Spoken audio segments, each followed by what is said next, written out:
Sur la terre, nous ne sommes pas éternels. En tant qu'enfants de Dieu bien-aimés, nous devons nous préparer pour le retour de Jésus-Christ. Tu me dis Amen. Amen. Tel que je suis là, bien-aimé, je dois me préparer pour le retour de mon Sauveur. Si on peut bien arranger le son ici chez moi. Je dois me préparer pour le retour de mon Sauveur, qui est Jésus-Christ. Un jour, il reviendra. Et il reviendra reprendre l'Église. Amen. Amen. Et c'est pourquoi, bien-aimé, je crois que l'Esprit de Dieu va nous aider, va nous parler, pour que nous puissions comprendre quel comportement que je dois avoir à l'Église. Amen. Amen. La Bible dit, voici donc ce que je dis et ce que je déclare dans le Seigneur. Vous ne devez plus marcher comme des païens qui marchent selon la vanité de leurs pensées. Alléluia. Amen. Nous ne pouvons plus marcher comme des païens parce que le païen marche selon la vanité de leurs pensées. Ils ont l'intelligence obscurcie, ils sont étrangers à la vie de Dieu à cause de l'ignorance qui est en eux. Bien-aimés, lorsqu'on doit mettre deux personnes, chrétienne et quelqu'un qui n'est pas, la personne qui n'est pas chrétienne, on doit directement remarquer sur leur façon de vivre, sur leur habillement, sur leur façon de parler, sur leur façon de se comporter. Un enfant de Dieu, c'est lui qui a Église, qui a reçu Jésus-Christ comme Seigneur et Sauveur. C'est à lui que ce message est adressé. On nous dit, par rapport aux païens, nous ne pouvons plus marcher comme des païens.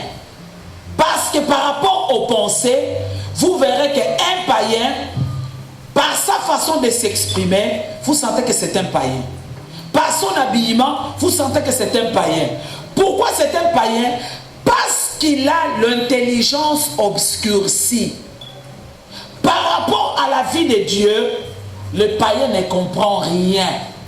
Nous, ça fait des années et des années que nous sommes là assis à l'église en train de suivre les prédications, mais bien aimé, examinez-vous un peu quel bilan que vous pouvez faire de votre vie chrétienne. Au contraire, qu'est-ce que nous ne voyons pas à l'église? La façon de réfléchir. À l'église, vous retrouvez l'impudicité. À l'église, vous retrouvez les mensonges. À l'église, vous retrouvez le vol. Tout ce qui est du monde, vous les rencontrez à l'église. Mais bien aimé, je vous dis la vérité, Jésus-Christ revient bientôt. L'église doit se préparer pour le retour de l'époux. Qui est celui qui va partir avec l'époux? C'est par l'Esprit de Dieu. Alléluia.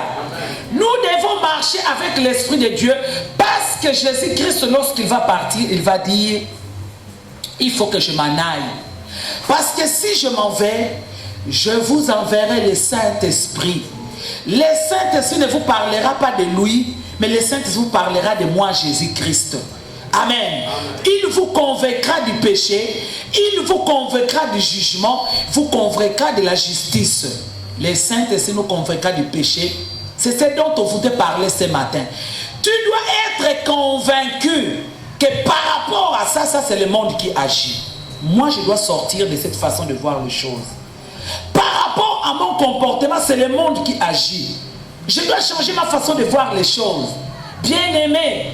Pourquoi? Parce que vous verrez, il y a 10 vierges. La Bible nous dit 5 étaient sages et 5 étaient folles. Mais toutes les vierges, elles étaient ensemble. On est là ensemble. Ne vous en faites pas, il y a 2 équipes. Alléluia. Amen. Il y a 2 équipes au milieu de nous.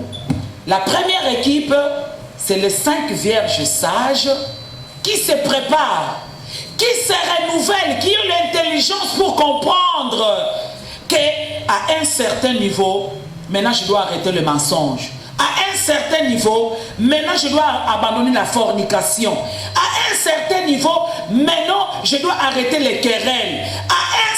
Pourquoi? Parce que lorsqu'on écoute la parole de Dieu nous renouvelle. La parole de Dieu fait pour de nous une nouvelle création. Amen. La parole de Dieu nous aide à nous dépouiller du vieil homme. Le vieil homme, c'est le monde qui vient avec l'adultère, qui vient avec le péché, qui vient avec des raisonnements qui n'est pas biblique, qui ne confesse pas Jésus-Christ. Amen. Paul ici nous exhorte, bien-aimés, et ce que j'aime ici, lorsque l'apôtre est en train d'écrire cette épître, il était en prison. C'est-à-dire, ce ne sont pas les circonstances qui font que je ne proclame plus Jésus. Mais dans l'état où il s'est trouvé, l'état de l'emprisonnement, il a le fardeau de penser aux différentes églises, de pouvoir faire le suivi aux différentes églises, de les instruire que peu importe ma situation que vous êtes en train de voir, bien aimé, seul Dieu connaît la source de tes épreuves. Alléluia. Et si c'est Dieu qui connaît la source de tes épreuves, confie-toi à Dieu pour qu'il te justifie. Et pour l'apôtre, pour lui ce qui était important, peu importe la situation que je traverse, il a compris qu'il était dans les chaînes à cause de Jésus-Christ, qu'il souffrait à cause de Jésus-Christ, mais pour lui il s'est dit, l'évangile n'est pas lié.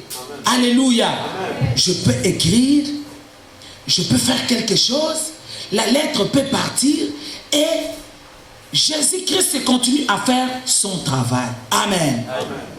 Alors, on nous dit, ne vous conformez plus au siècle présent. Mais pour vous, en tant que chrétiens, il faudrait que nous mettions en pratique la parole de Dieu que nous écoutons en cet endroit. C'est lorsqu'on met la parole de Dieu en pratique, c'est cette parole-là qui nous aidera à être renouvelés. Je comprendrai au jour d'aujourd'hui, je suis un enfant de Dieu, la Bible m'interdit de faire ça, ça, ça. Je reste comme ça. J'ai un point de vue par rapport à tout ce qui se passe au monde. Moi, j'ai un point de vue par rapport à ce que la Bible déclare. Amen. Amen. On nous dit que vous ne pouvez plus être comme des païens parce que les païens ont l'intelligence obscurcie. Alléluia. Amen. Ils n'ont pas la lumière par rapport à la lumière que vous avez reçue de Dieu. Un païen peut se mettre dehors là-bas en train de se chamailler, c'est normal. Un païen peut faire la guerre des habits, c'est normal. Mais en tant qu'enfant de Dieu, nous, ça doit être différent. Je peux avoir un problème avec mon frère. Moi, je ne veux pas me mettre à me chamailler. Mais un problème avec mes frères, qu'est-ce que la Bible me dit? C'est ce que la Bible demande. L'intelligence. Amen. Amen. Nous ne pouvons pas avoir l'intelligence obscurcie. C'est-à-dire que mon intelligence, ma vie ne comprend rien. Mais je dois être renouvelé. Renouvelé par rapport à la parole de Dieu.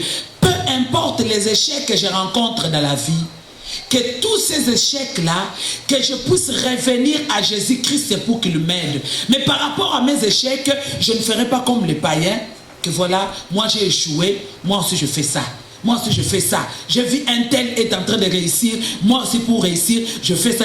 Non, moi je regarde à Dieu. Moi c'est mon choix. Alléluia. Amen. Moi, c'est mon choix, bien-aimé. Vous verrez même qu'il y a le fruit de l'esprit, la patience. Pourquoi? Parce qu'il arriverait des moments où je ne ferai pas comme les païens, qui ne sont pas patients.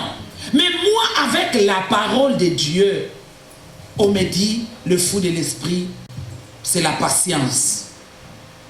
C'est l'amour. Je sais me mettre du bon côté de tout ce que la Bible me demande à faire. Alléluia.